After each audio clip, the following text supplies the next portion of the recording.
नमस्कार साथियों, गौरव ज्ञान धारा में आपका स्वागत है। आज की इस क्लास के अंदर अपन पढ़ने जा रहे हैं राजनीतिक जागरूकता। ये क्लास सेकंड ग्रेड और ग्रेड थर्ड दोनों के लिए बहुत महत्वपूर्ण है। अब ग्रेड थर्ड वालों को ये लगेगा कि सर सेकंड ग्रेड के सिलेबस में तो ये चीज दे रखी है कि राजनीतिक जागरूकता, लेकिन ग्रेड थर्ड के सिलेबस में ऐसा कोई टॉपिक नहीं दे रखा कि राजनीतिक जागरूकता हमें पढ़ना है। मैं बताऊं आपको राजनीतिक जागरूकता होती क्या है, पहले तो ये बताऊं और आपको कैसे पढ़ना है। जिसके भी सिलेबस के अंदर ये चीजें दे रखी है, मेरा देखो ध्यान देना, जिसके भी सिलेबस के अंदर ये व्यक्तित्व, राजस्थान के व्यक्तित्व, ठीक है, राजस्थान के व्यक्तित्व ये दे रखे हैं तो समझ लो राजनीतिक जागरूकता पढ़नी ही है। अब व्यक्तित्व में वे सारी चीजें आएगी, या राजनीतिक जागरूकता दे रखी है तो व्यक्तित्व पढ़ना है, ठीक है, प्रमुख व्यक्ति और उनके द्वारा की गई कार्य पढ़ना है। अब इसमें और क्या क्या चीजें आ जाएगी इनके अंदर, तो देखो इनके अंदर क्या क्या चीजें आएगी। एक तो व्यक्तित्व आ गए राजनीतिक जागरूकता में जो पढ़ना है। एक विभिन्न जो संस्थाएं जिनका गठन होता है, ठीक है, संस्थाएं जिनका गठन होता है, विद्या प्रचारणी सभा है, नागरिक प्रचारणी सभा है, देश हितैषणी सभा है, ऐसी जितनी भी है, राजस्थान सेवा संघ है, राजपूताना मध्य भारत, सारी की सारी संस्थाएं जो है वो पढ़नी होती है राजनीतिक जागरूकता में। और क्या पढ़ना होता है, समाचार पत्रों की भूमिका पढ़ना होता है। क्या, समाचार पत्र ये पढ़ने होते हैं। और राजनीतिक जागरूकता में क्या आ जाता है, यदि राजनीतिक जागरूकता दिया है और आपके प्रजामंडल और ये चीज नहीं दे रखी, और इसमें क्या आएगा, इसमें आएगा किसान आंदोलन, ठीक है, ये भी इसके अंदर आ जाता है, ठीक है, ये बहुत बड़ा टॉपिक है वैसे। इसके अंदर आ जाता है किसान आंदोलन, इसके अंदर आ जाता है प्रजामंडल आंदोलन। ये सारी चीजें यदि किसी के ये दे रखा है, ये दे रखा है, ये सारी जो है राजनीतिक जागरूकता में आती है। ऐसा क्यों, राजनीतिक जागरूकता में हमें क्या पढ़ना है, तो हमें उस पृष्ठभूमि में, राजस्थान की ऐतिहासिक पृष्ठभूमि में ये चीजें देखनी होती है कि समाज में कोई बुराइयां फैली हुई है, ठीक है, समाज में किसी भी तरह की कुरीतियां फैली हुई है, तो उनके सुधार के लिए क्या क्या प्रयास हुए वो। यदि कहीं दमन हो रहा है किसी चीज का, किसी का शोषण हो रहा है, तो उनके लिए कौन सी संस्थाओं ने कार्य किया, कौन से व्यक्तियों ने कार्य किया, क्या कार्य किए, ये सारी चीजें आ जाती है राजनीतिक जागरूकता में। और राजनीतिक जागरूकता का परिणाम फिर क्या होता है, किसान आंदोलन और प्रजामंडल आंदोलन, ये होता है इसका फिर परिणाम। तो अब आप इस चीज को समझ गए होंगे। जैसे ही सेकंड ग्रेड के सिलेबस में ये टॉपिक ऐड किया राजनीतिक जागरूकता, तो विद्यार्थी बड़े मतलब विचलित हुए कि सर इसमें क्या पढ़ना है, अरे पढ़ना की कौन था, सब बता दा, टाइम आते सारी चीज बता दा, इसमें यह है। अब जैसे किसान आंदोलन में बहुत सारी संस्थाएं अपन ने ऑलरेडी पढ़ ली, प्रजामंडल आंदोलन में ऑलरेडी पढ़ ली, तो उनके अलावा भी कुछ जैसे स्पेशल राजनीतिक जागरूकता दे दिया, तो फिर समाचार पत्र वगैरह वो भी पढ़ने हैं, तब अपन को इसको पढ़ना पड़ता है। तो ये है मतलब कॉमन टॉपिक है, समझ रहे हो बात को। फिर कई जन विद्यार्थी के सर 12 बजे वाली क्लास, अरे 12 बजे वाली क्लास आपको मिलेगी, लेकिन जो कॉमन टॉपिक है ना, क्यों मुझे भी तो मेहनत करनी पड़ती है, इस पे बहुत सारी चीजें मैनेज होती है, सिर्फ घास काटने के लिए क्लास देनी नहीं है। आपको चाहिए बिल्कुल खरा सोना, तो उसको यार तपाना पड़ता है, तो उसके लिए 12 बजे वाली क्लास भी आपके, मुझे पता है कुछ जो है बहुत सारी चीजें अपने पढ़ रखी है चैनल पे, उनको कंबाइन करके वो भी देनी है। क्योंकि ग्रेड थर्ड के अंदर भी साथियों आपके मैं काफी सारी चीजें, जैसे कि अपने शैक्षिक परिदृश्य पूरा करवा चुका हूं, आपके जो आरटी वाला पार्ट है वो पूरा करवा चुका हूं, आपके राजस्थान सामान्य ज्ञान जो नया जुड़ा था पार्ट वो भी पूरा हो चुका है। अब जो बची है सामान्य चीजें वो अपन जिसमें से बचे हुए टॉपिक भी पढ़ेंगे, और जो ऑलरेडी पढ़ रखी है उसको मर्ज करके आपको वापस उपलब्ध करवाया जाएगा, तो वो अपने आप मैनेज होगा। थोड़ा धैर्य रखा करें, बहुत जरूरी है धैर्य। मेरे दिमाग में पूरी गणित चलती है कि विद्यार्थियों को कौन सी चीज कैसे उपलब्ध करवानी है। आप लोग देखते हो 24 घंटे जो है आप लोगों के लिए लगे रहते हैं। बस आप जब आपने विश्वास किया है तो धैर्य रखो, सारी चीज। क्या सेकंड ग्रेड वालों के 1 साल से बैच चल रहा है, क्या कोई चीज छोड़ी पीछे, सब करवाया है, कुछ भी नहीं छोड़ा। कई विद्यार्थी आए और कई चले गए, जिनको विश्वास नहीं था वो चले गए, पेड कोर्स लेकर पढ़ने लगे, आखिर में लौट के फिर यहाँ आए। तो थोड़ा सा आपको धैर्य और विश्वास रखना पड़ेगा। हमारी तरफ से देखो, मैं मेरी तरफ से कोई भी चीज ऐसी नहीं होती मैं जिसमें कमी छोड़ना चाहूं। वो मानव है तो कभी हो जाए, लेकिन अपन कोशिश करते हैं कि जिन्होंने विश्वास किया है उनको पूरी तरीके से उनके साथ में खड़ा रहा जाए, ठीक है। चलिए पता गणी होगी, आ जाओ राजनीतिक जागरूकता मत है, ठीक है ना। देखो राजनीतिक जागरूकता में आज अपन पढ़ने जा रहे हैं साथियों, सबसे पहली चीज पेन कौन सी लें, ठीक है। सबसे पहली चीज तो ये होती है कि पेन कौन सी लेनी, ठीक है। चलिए सबसे पहले अपन पढ़ने जा रहे हैं प्रमुख संस्थाएं और उनका योगदान पढ़ेंगे राजनीतिक जागरूकता के अंदर। ठीक है, अब प्रमुख संस्थाएं और राजनीतिक जागरूकता की बात की जा रही है तो सबसे पहले ही पहले यदि कहीं बात कर रहे हैं जागरूकता की तो सबसे पहले जो चीज होनी चाहिए वो होना चाहिए देश हित। क्या होना चाहिए? देश हित सबसे पहले आना चाहिए। तो ध्यान रखना साथियों, देश हित सबसे पहले आना चाहिए। तो सबसे पहले नंबर पे है देश हितैषिणी सभा। अब आपने पढ़ा खूब होगा, बहुत जगह पढ़े होंगे, मन ध्यान है, सगला ही टीचर पढ़ा हुआ थे, खूब जगह पढ़िया थे, लेकिन यह ध्यान रखना कि देश हित सबसे पहले आना चाहिए। तो यानी कि उदयपुर की यह संस्था है और किसी भी रियासत में समाज सुधार की पहली संस्था पूछी जाए तो देश हितैषिणी सभा है। और यह चीज आपको आज याद हो गई, अब आपके गलत नहीं हो सकता। क्यों? सर ने क्लास शुरू करते ही कहा था कि सबसे पहली चीज जो आनी चाहिए यदि समाज सुधार की और बात करते हो सबसे पहले आना चाहिए देश हित। तो देश हितैषिणी सभा, और देश हित की बातें कौन कर सकता है? कोई मतलब खल कामी व्यक्ति थोड़ी कर सके, दुर्जन व्यक्ति थोड़ी कर सकते। कर कौन सकता है? जो सज्जन व्यक्ति है खुद। तो फिर आपको ध्यान रखना है, ये देखो देश हितैषिणी सभा मेवाड़ महाराणा सज्जन सिंह द्वारा स्थापित की गई, सज्जन सिंह जी द्वारा स्थापित की गई। ठीक है, मेवाड़ के महाराणा सज्जन सिंह द्वारा। तो फिर ये उदयपुर की संस्था है। ठीक है, अब सज्जन सिंह जी ने शुरुआत की है तो सज्जन सिंह जी ने क्या देश हितैषिणी के अंदर क्या कार्य करवाया कि वैवाहिक सुधार। भाई कई जना दायचो घणो मांगे कि एडी मतलब कुप्रथाओं खूब पहला प्रचलित थी, तो उनके अंदर सुधार करने के लिए मेन मुख्य जो उद्देश्य था वो देश हितैषिणी सभा का वैवाहिक सुधार से, मतलब विवाहों के अंदर जो प्रथाएं चलती थी उनके अंदर सुधार से संबंधित था। याद कैसे हो गया? सबसे पहले बात किसकी करनी? देश हितैषिणी की। और देश हित की बात कोई सज्जन व्यक्ति कर सकता है तो सज्जन सिंह जी द्वारा। फिर आपको डेट ही तो याद रखनी है। याद क्या करना है? डेट 1877। ठीक है, ये याद रखें। ये याद नहीं भी हो तो कोई बात नहीं, क्यों विवाह होने के बाद में देखो जनसंख्या वृद्धि होगी। ठीक है, जनसंख्या वृद्धि होगी तो 11 जुलाई जनसंख्या दिवस आता है, तो जुलाई महीना आपको ऐसे ही याद हो जाएगा। ठीक है, और उसके बाद में सन याद करना है 1877 के। गुरु जी बात तो हाची करी थे, मैं बात हाची करूं पर थे मानो की बात थाने माते है। ठीक है, चलिए ये काम देखो इसका हो गया। अब आते हैं अपन राजपूत हितकारिणी सभा पे। अब देखो राजपूत हितकारिणी सभा जब इसका गठन हुआ तब इसका नाम राजपूत हितकारिणी सभा ही था, और जो वास्तविक गठन है इसका वो 1888 में हुआ। फिर अपन ये 1889 क्यों पढ़ते हैं इसका नाम? तो वास्तविक गठन तो राजपूत हितकारिणी सभा के नाम से हो गया, लेकिन उसके बाद में वाल्टर द्वारा ये गठन किया गया था। तो वाल्टर जो था ना उस समय कार्यवाहक एजीजी था। ये देखो कार्यवाहक एजीजी था, एजेंट टू गवर्नर जनरल। इसने इसका गठन किया। तो फिर 1889 के अंदर एक सभा बुलाई गई। उस सभा में मतलब व्यवस्थित रूप से कि हाँ ये संगठन ठीक है, कि कौन बनायो वो संगठन? क्या वाल्टर साहब बनायो?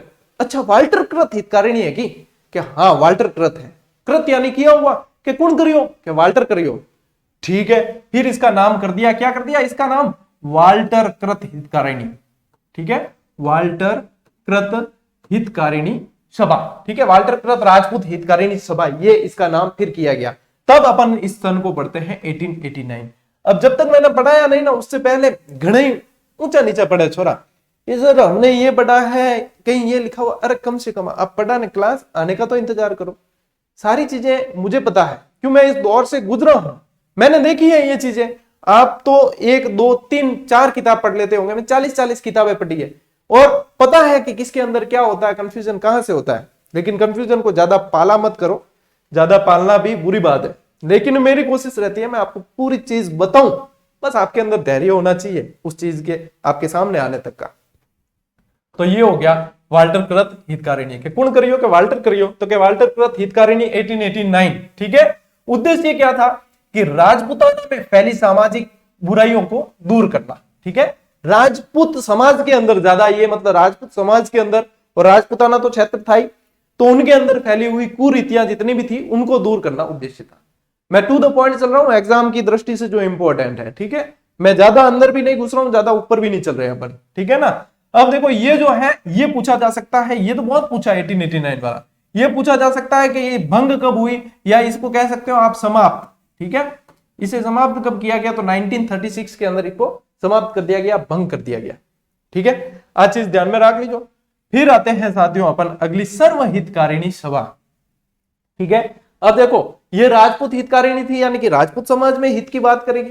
भाई जब राजपूत समाज के अंदर हित की बात कर रही है, वहां पे जो बुराइयां या कुरीतियां उनको दूर करने की बात कर रही है, तो अन्य समाज में भी तो बुराइयां या कुरीतियां होगी, उनको भी दूर करना पड़ेगा। तो सर्वहितकारिणी सभा, यानी सभी जगह फैली हुई बुराइयों को दूर करना, क्या नाम है? सर्वहितकारिणी सभा।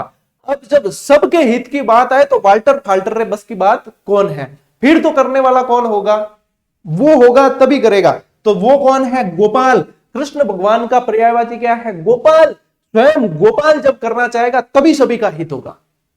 स्वयं गोपाल, स्वयं कृष्ण भगवान करेंगे तभी सभी का हित होगा।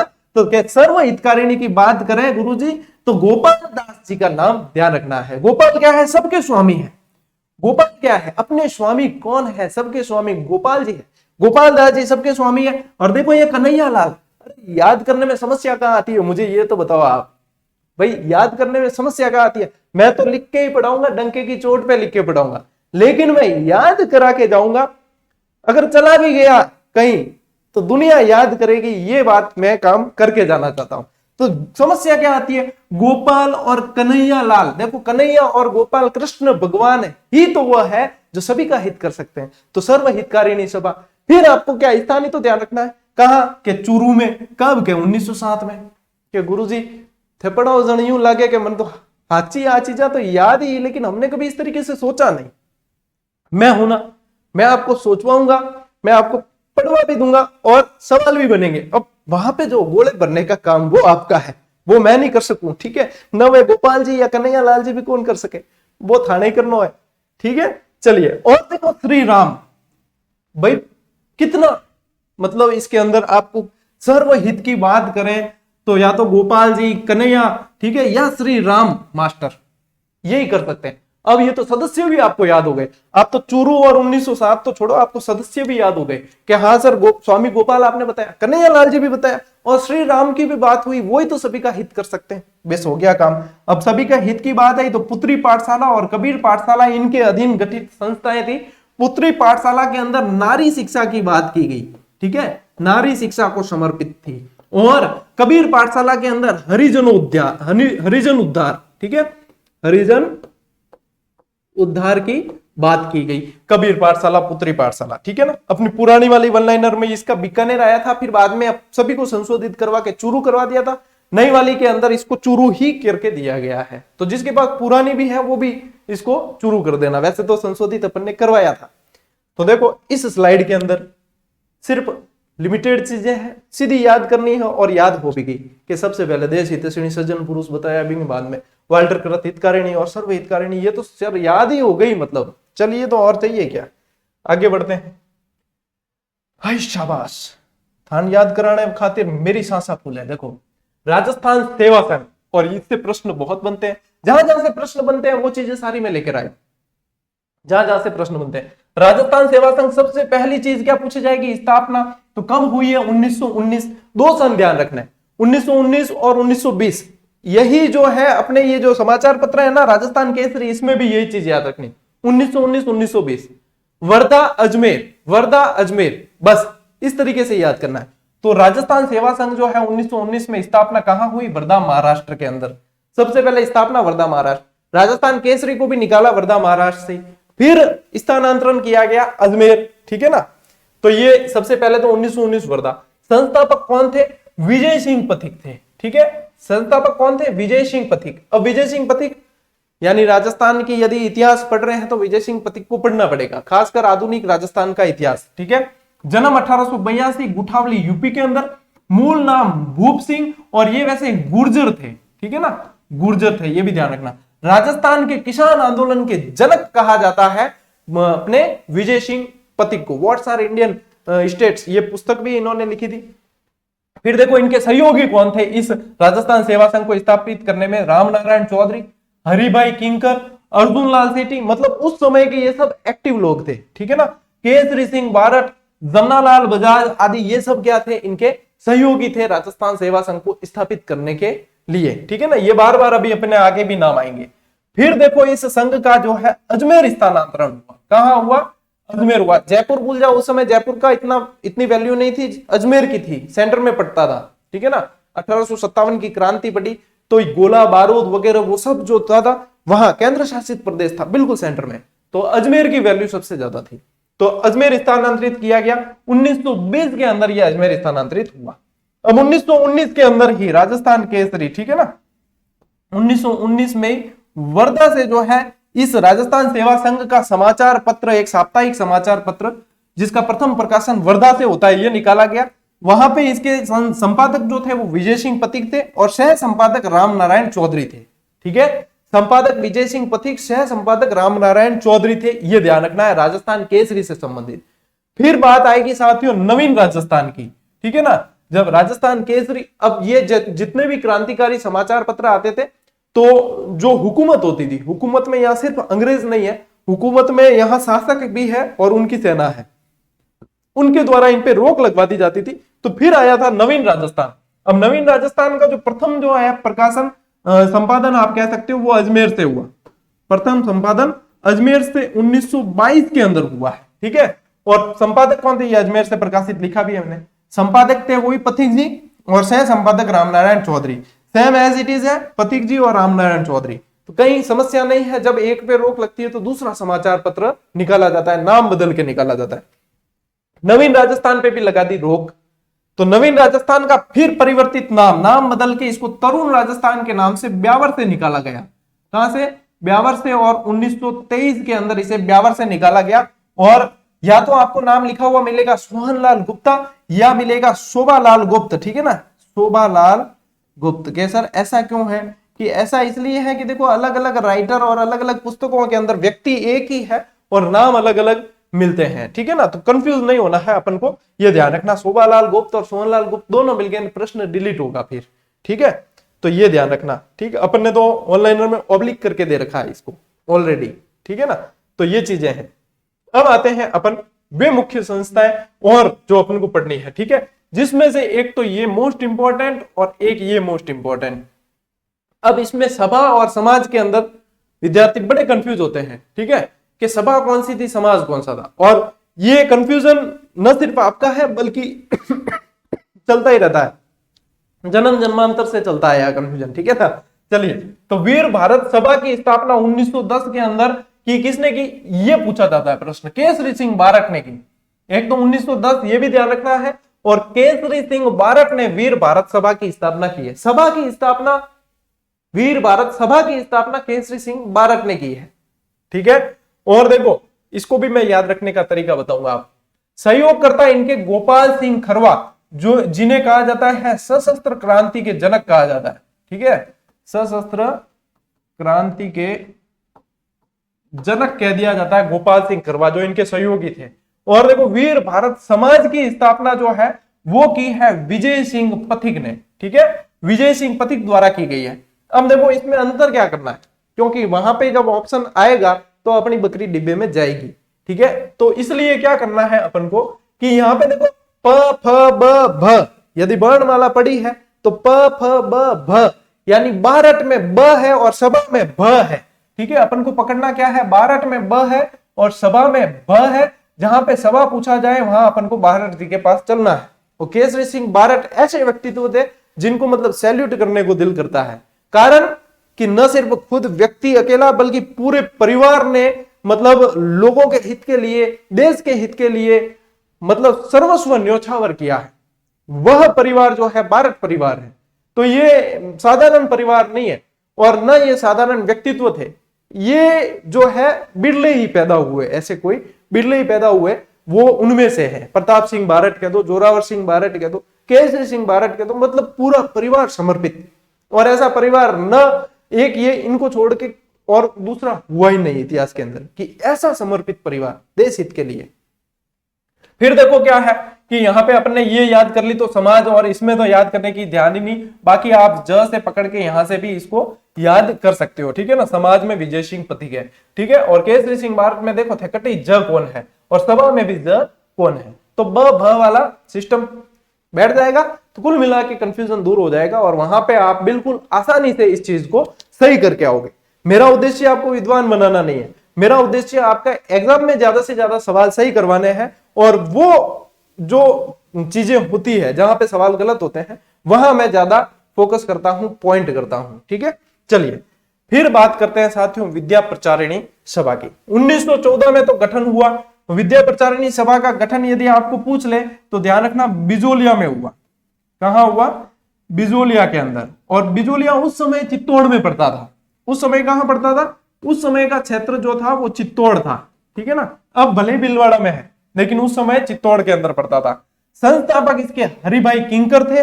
और 1915 के बाद यानी कि 1916 से भी कह सकते हो कार्यभार संभाला विजय सिंह जी पथिक ने, जिन्हें भूप सिंह नाम तो नाम जानता, खबर बताया भी है, ठीक है। तो ये ध्यान रखना विद्या प्रचारिणी सभा के बारे में।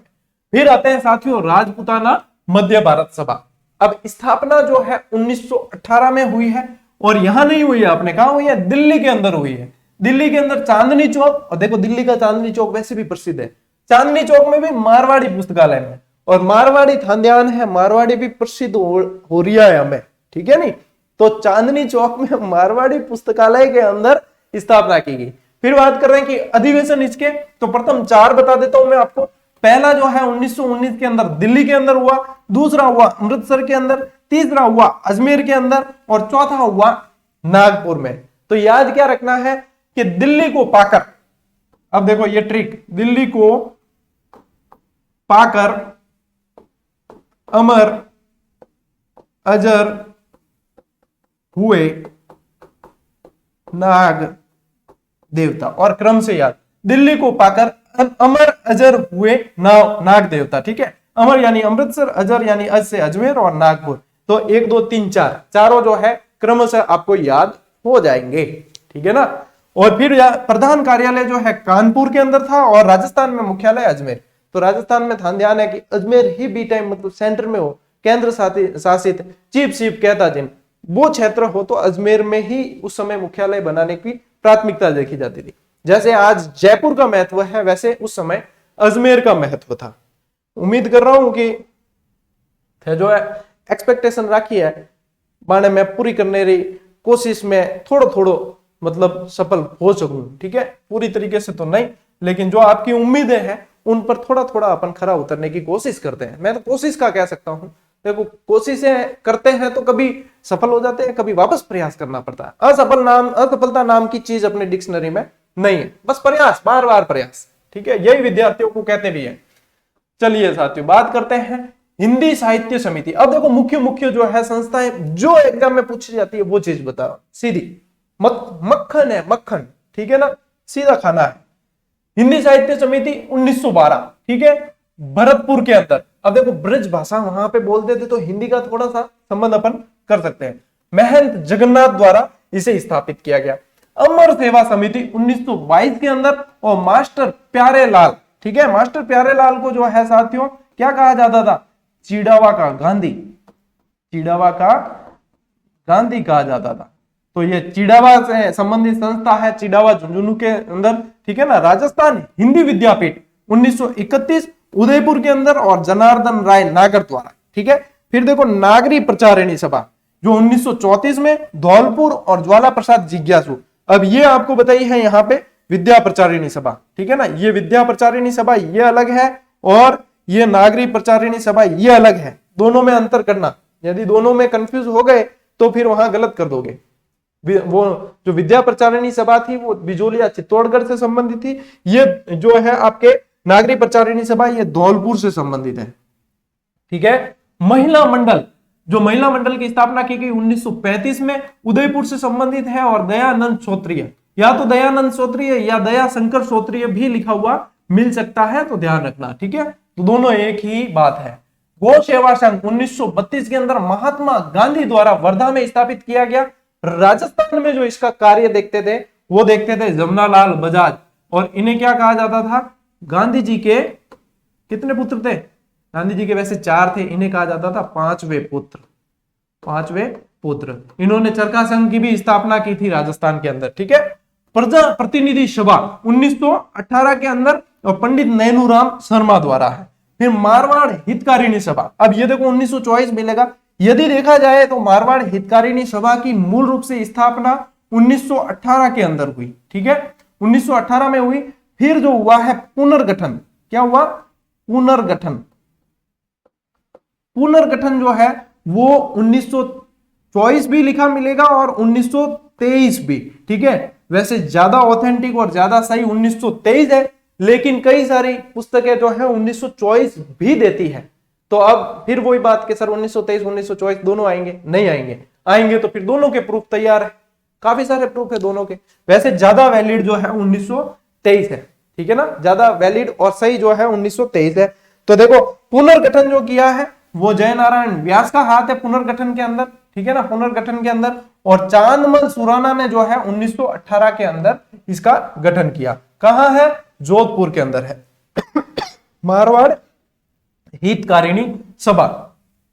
अरे क्लास पूरी होगी भैया। आजकल इंटरेस्ट जब आता है पढ़ाने का, और विद्यार्थियों को उम्मीद कर रहा हूं पढ़ने का भी आ रहा होगा, तो अपनी क्लास जो है पूरी हो जाती है और अपन को पता नहीं लगता। अच्छी बात है यदि क्लास पूरी हो जाए और पता नहीं लगे, तो यानी कि आपका इंटरेस्ट है, और जिस चीज में इंटरेस्ट आना है यानी कि उसमें से 70% चीजें तो हाथों हाथ याद है। करना क्या, पीछे बची 30%। यानी कि पढ़ाई इतनी मुश्किल नहीं है, बस इंटरेस्ट होना चाहिए। एक अध्यापक का कार्य भी यही है कि वो विद्यार्थी का इंटरेस्ट जगाए, बस यही चीज है। कई जने विद्यार्थी जैसे मुझसे पूछते हैं कि सर फलानो आदमी यूं कहतो कि थे तो सही नहीं पढ़ाओ, हकरो नहीं पढ़ाओ। मैं तो खुद कहूं मैं हकरो पढ़ाऊं कौन, बस मैं तो मेरे को अच्छा लगता है इसलिए करता हूं। मैं किन्ने जबरदस्ती पकड़े नहीं रखूं मैं, और मेरे से कभी ये उम्मीद भी नहीं करना कि सर फलानिया ये कह रहा था आपका क्या विचार है। मेरा कोई विचार नहीं, मेरा जो विचार है वो ये है, पढ़ाना है। भाई मेरे बारे में कोई कुछ भी कहे, लेकिन मैं किसी के बारे में कुछ नहीं कहता हूं और नहीं कहूंगा कि सर आपकी पुस्तक के बारे में फलाना आदमी ये कह रहा था। भाई कह सके, बेमाना विचार है। मेरा कार्य है करना। अब आकलन देखो 90% पॉजिटिव 10% नेगेटिव ये चलता है। तो न तो मेरे से ये उम्मीद करना आप कि मैं कभी किसी टीचर की आपको मतलब आलोचना करूं या कटू मतलब ऐसा कुछ बुराई वगैरह, तो ये मेरा धर्म नहीं है। दूसरी बात कि न मैं मेरी पुस्तक को बढ़िया बताने के लिए किसी दूसरी पुस्तक को खराब बता दूं। कल एक कमेंट भी आया था कि सर मैंने जो है उन सर की किताब ले ली, तो अब जो है आपकी वो किताब मुझे लेनी चाहिए या नहीं। तो देखो मेरी सीधी सी सलाह यह है कि अपने पढ़ने के लिए जो है एक किताब को भी अपन ढंग से पढ़ लेते हैं ना, तो वो आप लोगों के लिए अमृत के समान है। अब आपने ले ली है तो उसको पढ़ लो। भाई जरूरी थोड़ी है कि आपने वो ली और मेरी क्लास देखने लग गए तो मेरी भी लेनी है, ये कहीं अनिवार्य थोड़ी है। ये कहीं लिख रखा है क्या मेरी क्लास में कि मैं जो पढ़ा रहा हूं तो मेरी किताब लेनी बहुत अनिवार्य है? कहीं नहीं है। आपकी इच्छा हो जो पढ़ो। मैं तो मेरी किताब जैसे कोई निकाल भी देता हूं ना, मैं मेरी आत्मसंतुष्टि के लिए निकालता हूं, और मैं कहता हूं विद्यार्थियों को क्लियर कि मैं जैसा चाहता था वैसा मैंने लिखा है और विद्यार्थी के हित में ही लिखा है। लेकिन विद्यार्थी वहां जाकर अवलोकन करें, सिर्फ अवलोकन करें। यदि उनके लिए वो ठीक है तो आप उसके साथ जा सकते हो। यदि बात करें 1-2% एरर की, तो दुनिया की ऐसी कोई किताब नहीं है जिसके अंदर 1-2% एरर नहीं हो। अपनी कोशिश तो ये रहती है कि कम से कम रहे, और उसके बाद भी यदि रहता है तो टेलीग्राम के माध्यम से संशोधन करवा दिया जाए। बस इससे ज्यादा तो क्या कर सकते हैं, एक मानव एक इंसान इतना ही कर सकता है। तो बस ये है थोड़ा सा छोटा सा संदेश, आप लोगों का समय लिया। लेकिन कभी एक तो देखो किसी टीचर की या किसी पुस्तकों की और तुलना मत करो, क्यों हम भी नहीं करते, आप भी मत करो। आपका काम है सिर्फ पढ़ना, पढ़ाई पे फोकस करो। फलानियों क्या कर रही हो, फलानियों क्या कह रही हो, बिन कोई मतलब नहीं है। वो आपके एग्जाम में नहीं पूछा जाएगा कि फलानी फलाने के बारे में क्या कहा। आपके एग्जाम में जो कंटेंट पढ़ाया है वो पूछा जाएगा, उसको याद करो। चाहे कोई किताब से करते हो चाहे कहीं से अभ्यास करते हो, कोई मतलब नहीं है, करना जरूर है। ये बस ध्यान रखना, जो चीज इस बात को समझ लेगा उसका जीवन स्वर्ग बन जाएगा। जो नहीं है तो फिर वो अगली साल वापस तुलना करेगा कि फलानी एडो पढ़ा रही हो, फलानी एडो पढ़ा रही हो। थोड़ा इससे ऊपर उठो, ठीक है। मिलते हैं अपन अगली क्लास में, अगले वीडियो में। तब तक के लिए राम राम, जय हिंद।